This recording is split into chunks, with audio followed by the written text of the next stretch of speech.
Info 243 au cœur de l'actualité. Retirez vos mains de la République démocratique du Congo, du génocide oublié qui souffre la République du Congo.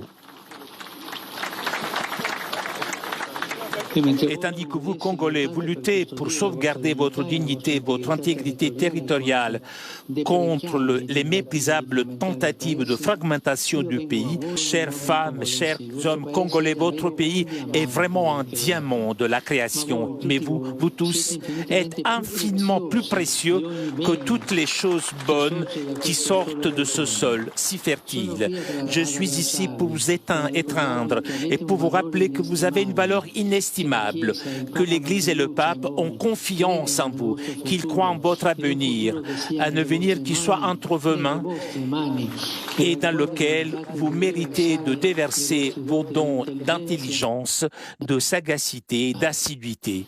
Je souhaite donc lancer un appel, que chaque Congolais se sente appelé à jouer son rôle. Le continent africain souffre encore de diverses formes d'exploitation.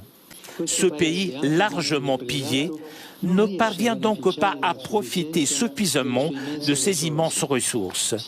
On en est arrivé au paradoxe que les fruits de sa terre le rendent étranger à ses habitants. Le poison de la cupidité a ensanglanté ses diamants. C'est un drame devant lequel le monde économiquement plus avancé ferme souvent les yeux, les oreilles et la bouche. Mais ce pays et ce continent méritent d'être respectés et écoutés. Ils méritent espace et attention. Retirez vos mains de la République démocratique du Congo. Retirez vos mains de l'Afrique. Cessez d'étouffer l'Afrique. Elle n'est pas une mine à exploiter, ni une terre à dévaliser. Que l'Afrique soit protagoniste de son destin. Et on peut le noter, puisque le pape François vient parler à l'ensemble du peuple congolais, eh bien les responsables politiques des différents partis sont réunis. Voilà le président Tshisekedi qui parle. Le peuple congolais et moi-même saluons l'honneur que vous faites à la République démocratique du Congo en acceptant d'y effectuer à partir de ce jour votre visite pastorale sous le thème « Tous réconciliés en Jésus-Christ ». Le peuple congolais vous accueille dans la joie et l'allégresse, comme il l'avait fait pour votre vénérable prédécesseur, le pape Jean-Paul II d'heureuse mémoire, lors de ses 2 visites pastorales en République démocratique du Congo, alors République du Zaïre. Au nom de l'ensemble de notre peuple, dans la diversité de ses sensibilités religieuses, au nom de tous ceux qui sont présents, de ceux qui sont, pour des raisons diverses, absents et n'ont pu effectuer ce déplacement, ainsi qu'au mien propre et en celui de ma famille, je vous souhaite la bienvenue. Sa sainteté. La République démocratique du Congo est un grand pays au cœur du continent africain, constitué de 26 provinces dans lesquelles vivent plus de 450 tribus. Ces populations ont une riche et harmonieuse diversité culturelle et celle-ci, plutôt que d'être un facteur de séparation, s'est muée au fil de l'histoire de notre nation en un ferment à l'avènement d'une terre de paix et d'hospitalité, ainsi qu'une terre d'accueil pour les peuples d'Afrique et du monde. Sa sainteté. Si la République démocratique du Congo a proclamé la laïcité de l'État comme principe constitutionnel, la vie de nos populations demeure, elle, profondément liée à des convictions religieuses qui traduisent le dynamisme et la vitalité de leur foi. Ces convictions structurent notre agir collectif et la vie de nos familles repose en grande partie sur ces valeurs religieuses. Au nombre de celles-ci figure notamment l'hospitalité, qui s'impose comme une valeur cardinale partagée par l'ensemble de nos familles et de notre peuple. Malheureusement, il y a lieu de constater qu'au cours de ces 3 dernières décennies, cette hospitalité qui nous caractérise a été mise à mal par les ennemis de la paix et les groupes terroristes venus essentiellement des pays voisins. Ce malheur qui dure depuis près de 30 ans fait aujourd'hui partie de notre territoire en proie à ces violences et fait de cette zone une zone en rupture de paix où, outre les groupes armés, les puissances étrangères avides de minerais contenus dans notre sous-sol commettent, avec l'appui direct et lâche de notre voisin le Rwanda, de cruelles atrocités, faisant ainsi de la sécurité le premier et grand défi du gouvernement. En effet, à la faveur de l'inaction et du silence de la communauté internationale, plus de 10 millions de personnes ont déjà été atrocement arrachées à la vie. D'innocentes femmes, même enceintes, sont violées et éventrées. Des jeunes gens et enfants sont égorgés.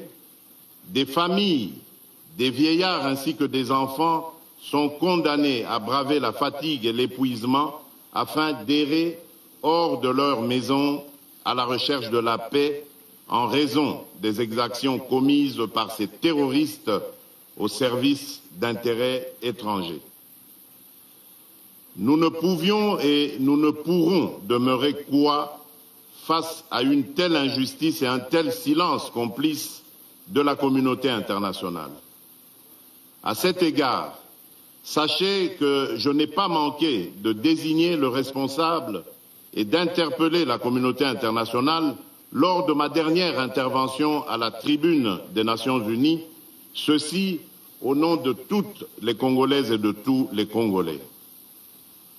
Soyez rassurés, en outre, sur le fait que la République démocratique du Congo assume et continuera d'assumer ses responsabilités, notamment celles consistant en la défense de l'intégrité de son territoire avec l'aide de son peuple. Car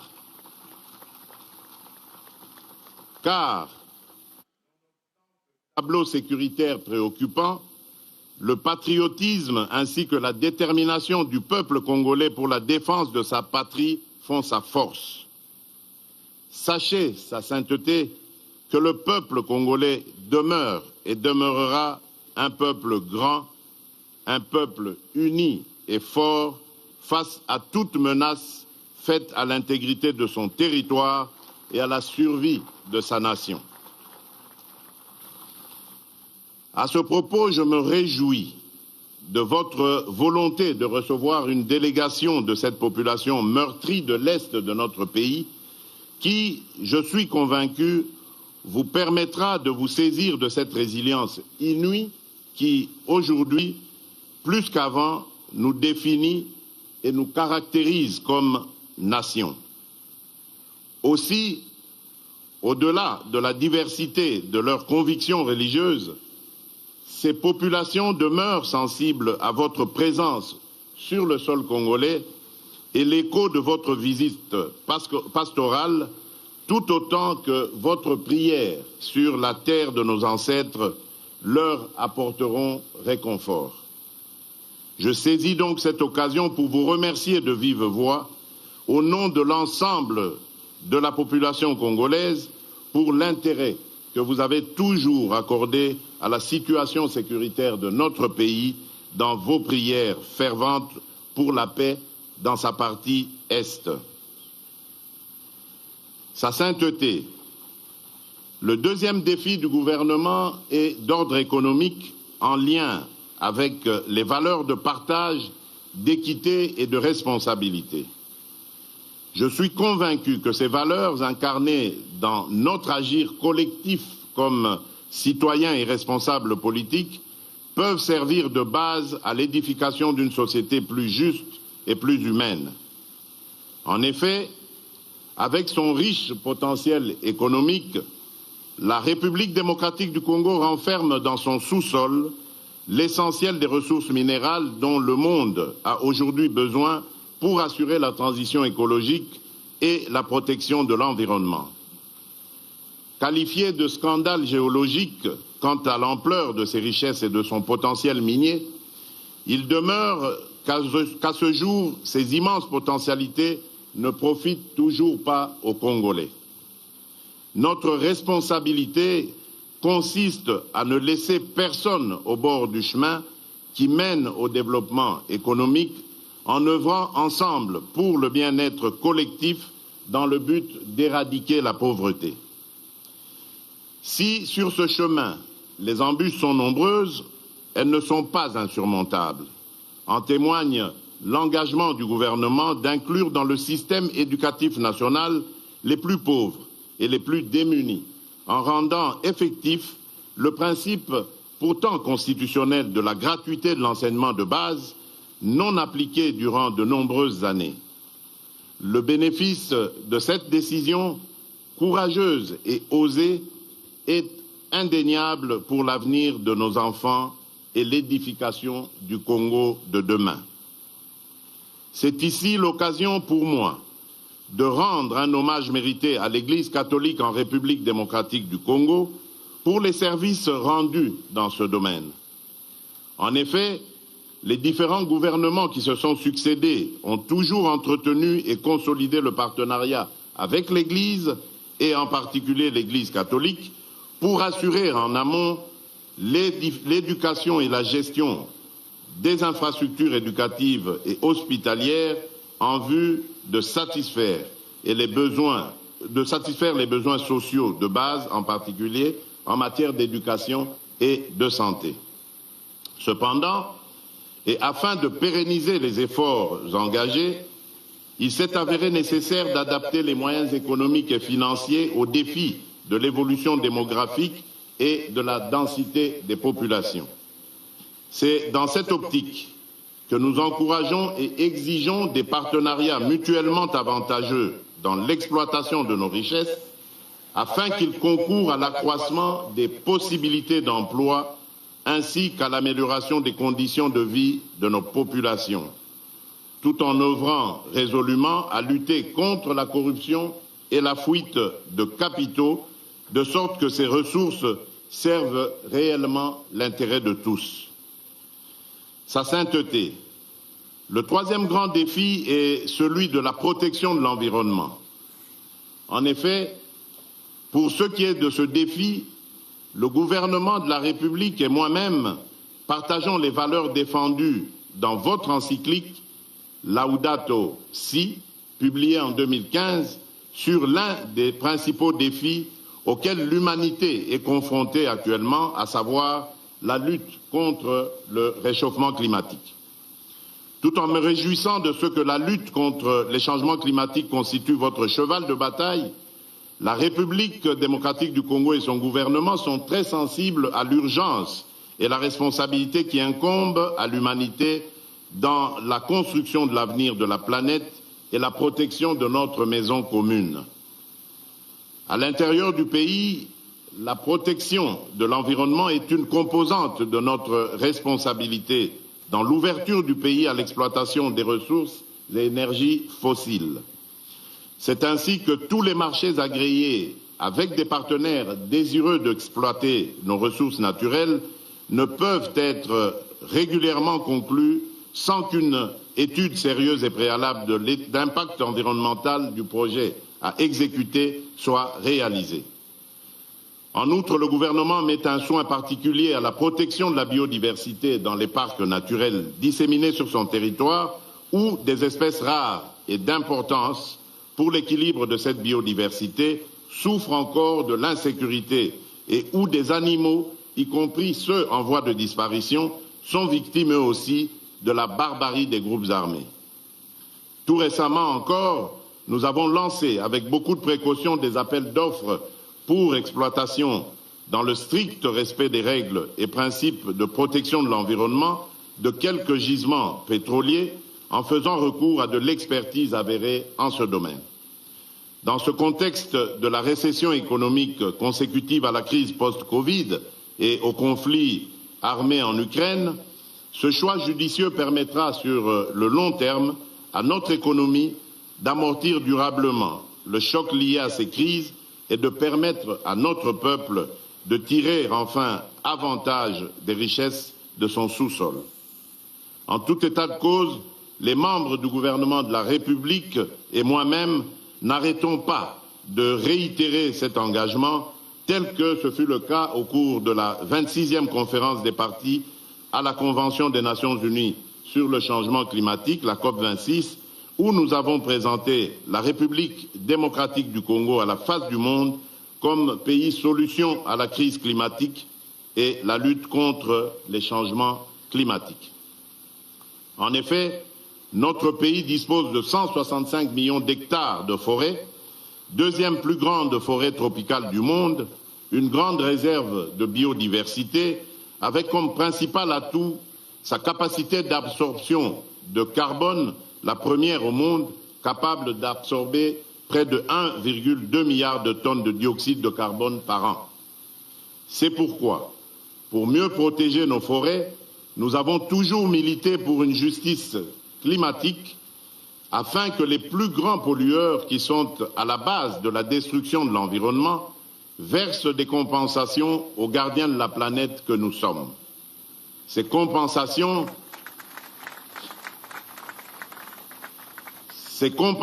pourraient nous permettre de renforcer nos capacités dans la poursuite et la réalisation d'investissements innovants ainsi que dans le développement d'infrastructures dans les énergies renouvelables et la gestion des déchets. Enfin, je suis fermement convaincu que l'éloignement des menaces sécuritaires dans notre pays contribuera à coup sûr à l'efficacité de la lutte contre les changements climatiques et la protection de l'environnement. Sa sainteté, tels sont les principaux défis, parmi tant d'autres, de notre pays, qu'avec la détermination de son peuple et l'appui de ce dernier, nous ne manquerons pas de relever. Votre visite pastorale contribuera sûrement à renforcer cette détermination et notre peuple est disposé à accueillir votre message de paix, d'espoir, de réconfort, d'affermissement et de fraternité. Je voudrais ainsi clore mon propos en vous souhaitant, au nom de l'ensemble de notre peuple, un agréable séjour pastoral en République démocratique du Congo. Soyez le bienvenu ou, comme on dit chez nous dans nos 4 langues nationales, Boyei Bolamu, Jifikadilenga, Kwisambote, Karibu Kwetu. Je vous remercie.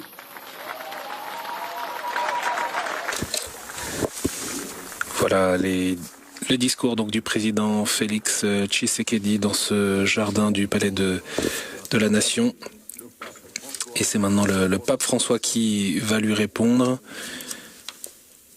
dans ce jardin qui est bordé par le fleuve Congo, dans cette capitale de la République démocratique du Congo, Kinshasa, et en face de cette capitale Kinshasa, c'est l'autre Congo, le Congo Brazzaville, avec la capitale Brazzaville qui est sur l'autre rive. Monsieur le Président de la République, membres illustres du gouvernement, du corps diplomatique, autorités distinguées religieuses et civiles, éminents représentants de la société civile et du monde de la culture, Mesdames et Messieurs, je vous salue cordialement et je remercie Monsieur le Président pour les paroles qu'il m'a adressées. Je suis heureux d'être ici, sur cette terre si belle, si vaste, si luxuriante qui embrasse au nord la forêt équatoriale, au centre et vers le sud les hauts plateaux et les savanes arborées, à l'est les collines, les montagnes, les volcans, les lacs, à l'ouest d'autres grands étendues d'eau avec le fleuve Congo qui rejoint l'océan. Dans votre pays, qui est comme un continent dans le grand continent africain, on a l'impression que la terre entière respire. Mais si la géographie de ce poumon vert est riche et variée, l'histoire n'a pas été aussi généreuse. Tourmentée par la guerre, la République démocratique du Congo continue de subir à l'intérieur de ses frontières des conflits et des migrations forcées et à souffrir de terribles formes d'exploitation indignes de l'homme et de la création. Ce pays immense et plein de vie, ce diaphragme de l'Afrique frappé par la violence, comme par un coup de poing de l'estomac, semble depuis longtemps avoir perdu son souffle. Monsieur le Président, vous avez parlé de génocide oublié qui souffre la République du Congo. Et tandis que vous, Congolais, vous luttez pour sauvegarder votre dignité, votre intégrité territoriale contre les méprisables tentatives de fragmentation du pays, je viens à vous, au nom de Jésus, comme un pèlerin de réconciliation et de paix. J'ai beaucoup désiré me trouver ici et je viens enfin vous apporter la proximité, l'affection et la consolation de toute l'Église. Et apprendre de votre exemple de patience, de courage et de lutte. Je voudrais vous parler à travers une image qui symbolise bien la beauté lumineuse de cette terre, celle du diamant. Chères femmes, chers hommes congolais, votre pays est vraiment un diamant de la création. Mais vous tous, êtes infiniment plus précieux que toutes les choses bonnes qui sortent de ce sol si fertile. Je suis ici pour vous étreindre et pour vous rappeler que vous avez une valeur inestimable, que l'Église et le pape ont confiance en vous, qu'ils croient en votre avenir, un avenir qui soit entre vos mains et dans lequel vous méritez de déverser vos dons d'intelligence, de sagacité, d'assiduité. Courage, frères et sœurs congolais. Relève-toi, reprends dans tes mains, comme un diamant très pur, ce que tu es, ta dignité, ta vocation à garder en harmonie et en paix la maison que tu habites. Revis l'esprit de ton hymne national en rêvant et en mettant en pratique ces paroles. Par le dur labeur, nous bâtirons un pays plus beau qu'avant, dans la paix. Chers amis, les diamants sont généralement rares. Eh bien ici, ils abondent. Si cela vaut pour les richesses matérielles cachées sous la terre, cela vaut à plus forte raison pour les richesses spirituelles enfermées dans vos cœurs. Et c'est précisément à partir des cœurs que la paix et le développement sont possibles, car, avec l'aide de Dieu, les êtres humains sont capables de justice, sont capables de pardon, de concorde, de réconciliation, d'engagement et de persévérance pour mettre à profit les talents reçus. Dès le début de mon voyage, je souhaite donc lancer un appel, que chaque Congolais se sente appelé à jouer son rôle, que la violence et la haine n'aient plus de place dans le cœur et sur les lèvres de quiconque, car ce sont des sentiments inhumains, des sentiments antichrétiens qui paralysent le développement et ramènent en arrière vers un sombre passé. En parlant de frein au développement et de retour au passé, il est tragique que ces lieux, et plus généralement le continent africain, souffrent encore de diverses formes d'exploitation. C'est cette devise qui sort de l'inconscient de tant de cultures, tant de gens. L'Afrique doit être exploitée. Et cela est terrible. Après le colonialisme politique, un colonialisme économique tout aussi asservissant s'est déchaîné. Ce pays, largement pillé, ne parvient donc pas à profiter suffisamment de ces immenses ressources. On en est arrivé au paradoxe que les fruits de sa terre le rendent étranger à ses habitants. Le poison de la cupidité a ensanglanté ses diamants. C'est un drame devant lequel le monde économiquement plus avancé ferme souvent les yeux, les oreilles et la bouche. Mais ce pays et ce continent méritent d'être respectés et écoutés. Ils méritent espace et attention.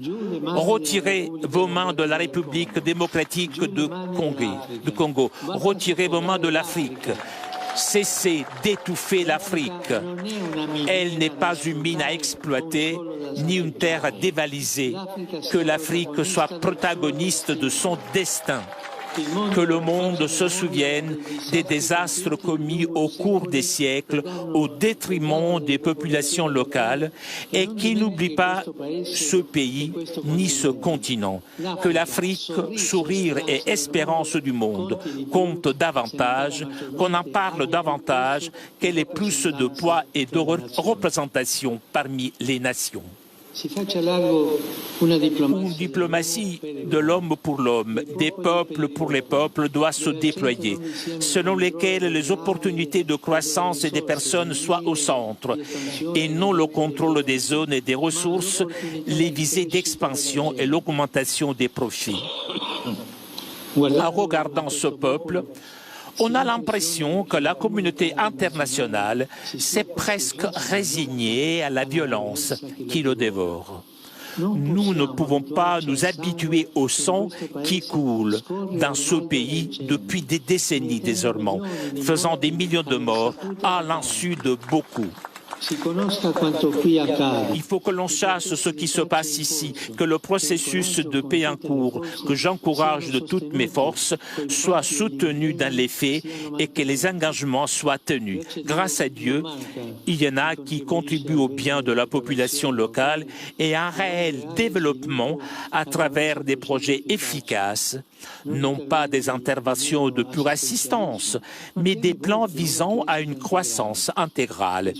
J'exprime toute ma gratitude au pays et aux organisations qui fournissent des aides substantielles en ce sens, en contribuant à la lutte contre la pauvreté et les maladies, soutenant l'état de droit et promouvant le respect des droits humains. Je forme le vœu qu'ils puissent continuer à jouer pleinement et courageusement ce noble rôle. Revenons à l'image du diamant. Une fois travaillée, sa beauté provient également de sa forme, de ses nombreuses facettes harmonieusement disposées. Ce pays, riche de son pluralisme typique, a lui aussi un caractère polyédrique. C'est une richesse qui doit être conservée en évitant de glisser dans le tribalisme et dans la confrontation. Prendre obstinément parti pour sa propre ethnie ou par des intérêts particuliers alimentant des spirales de haine et de violence tourne au détriment de tous en bloquant la nécessité chimie de l'ensemble. À propos de chimie, il est intéressant de noter que les diamants sont constitués de seuls atomes de carbone, lesquels, s'ils étaient reliés différemment, formerait du graphite. La différence entre la luminosité d'un diamant et l'obscurité du graphite provient de la manière dont les atomes individuels sont disposés dans le réseau cristallin. Cette métaphore exprime le fait que le problème n'est pas la nature des hommes, des groupes ethniques et sociaux, mais la manière dont on décide d'être ensemble, la volonté ou non de se rencontrer, de se réconcilier et de recommencer fait la différence entre l'obscurité du conflit et un avenir lumineux de paix et de prospérité.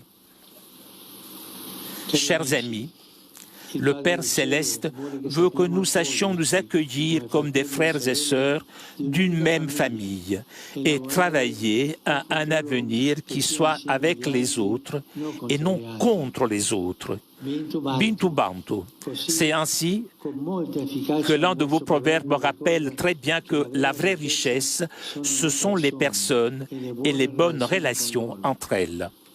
En particulier, les religions, avec leur patrimoine de sagesse, sont appelées à y contribuer par un effort quotidien de renoncement à toute agressivité, prosélytisme et contrainte, qui sont des moyens indignes de la liberté humaine. Quand on en vient à imposer en allant à la chasse aux fidèles de manière aveugle, par la ruse ou par la force, on ravage la conscience d'autrui et on tourne le dos au vrai Dieu, parce que, ne l'oublions pas, là où l'Esprit du Seigneur est présent, là est la liberté. Et là où il n'y a pas de liberté, il n'y a pas l'Esprit du Seigneur.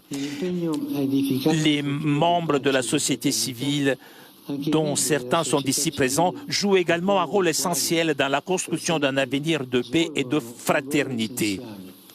Ils sont souvent démontrés qu'ils savent s'opposer à l'injustice et au délabrement au prix de grands sacrifices pour défendre les droits humains, la nécessité d'une éducation solide pour tous et une vie plus digne pour chacun. Je remercie sincèrement les femmes et les hommes, en particulier les jeunes de ce pays, qui ont souffert à divers degrés pour cela, et je leur rends hommage. Le diamant, dans sa transparence, réfracte admirablement la lumière qu'il reçoit. Beaucoup d'entre vous brillent par le rôle qu'ils jouent. Celui qui détient de responsabilités civiles et gouvernementales est appelé à agir avec une clarté cristalline en vivant leurs fonctions reçues comme un moyen de servir la société. Le pouvoir n'a de sens en effet que s'il devient service. Combien il est important d'agir dans cet esprit en fuyant l'autoritarisme, la recherche de gains faciles et la soif d'argent que l'apôtre Paul désigne comme la racine de tous les maux. Et en même temps, favoriser des élections libres, transparentes et crédibles, étendre davantage aux femmes, aux jeunes et aux groupes marginalisés la participation au processus de paix, rechercher le bien et la sécurité des personnes plutôt que les intérêts personnels ou de groupes, renforcer la présence de l'État partout sur le territoire. Que l'on ne se laisse pas manipuler, prendre soin des personnes des sans-abri, qu'on ne laisse pas manipuler ou moins encore acheter par ceux qui veulent maintenir le pays dans la violence afin de l'exploiter et de faire des affaires honteuses. Cela n'apporte que discrédit et honte avec la mort et la misère. Au contraire, il est bon de se rapprocher des personnes pour se rendre compte de la manière dont ils vivent. Elles font confiance lorsqu'elles sentent que les gouvernants sont réellement proches, non par calcul ou par exhibition, mais par service. Dans la société, ce sont souvent les ténèbres de l'injustice et de la corruption qui obscurcissent la lumière du bien.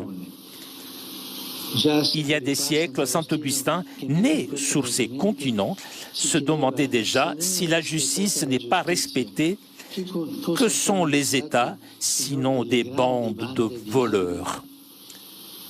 Dieu est du côté de ceux qui ont faim et soif de justice. Il ne faut pas se lasser de promouvoir dans tous les domaines le droit de l'équité en luttant contre l'impunité et la manipulation des lois et de l'information. Un diamant sort de la terre authentique mais brute, nécessitant un travail. De même, les diamants les plus précieux de la terre congolaise, que sont les enfants de cette nation, doivent pouvoir bénéficier de véritables opportunités éducatives qui leur permettent de mettre pleinement à profit leurs brillants talents. L'éducation est fondamentale. Elle est la voie de l'avenir, la route à emprunter pour atteindre la pleine liberté de ce pays comme du continent africain. Il est urgent d'y investir afin de préparer des sociétés qui seront fortes si elles sont bien instruites, autonomes, si elles sont pleinement conscientes de leur potentialité et capables de les développer avec responsabilité et persévérance. Mais beaucoup d'enfants ne vont pas à l'école. Combien, au lieu de recevoir une éducation digne de ce nom, sont exploités?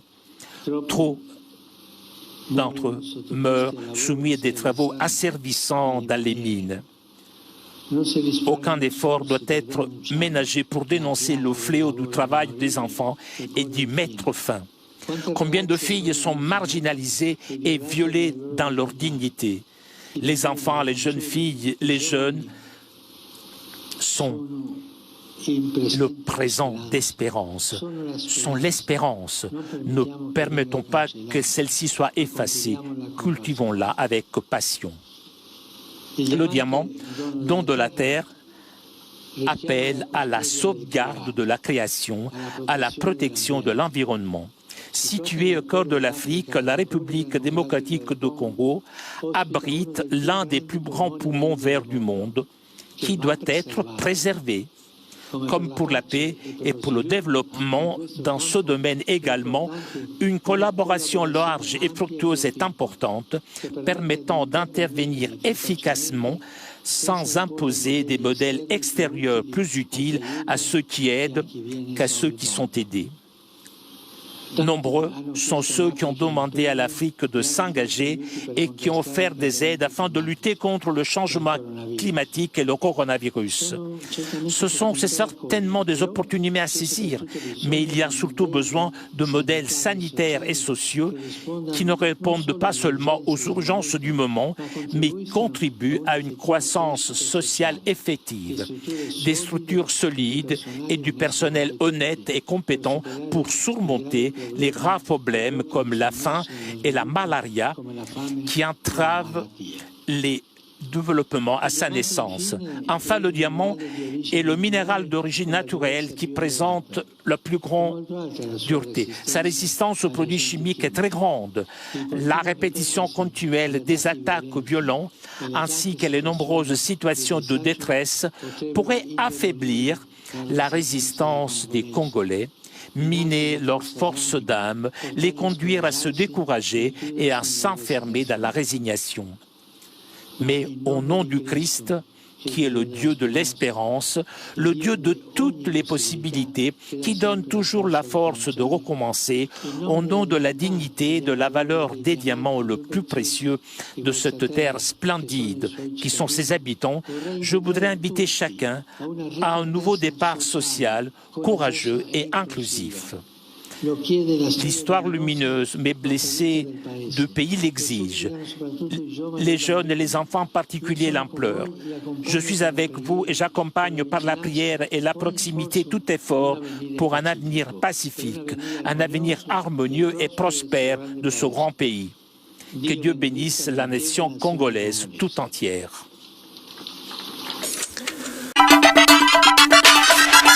Info 243 au cœur de l'actualité.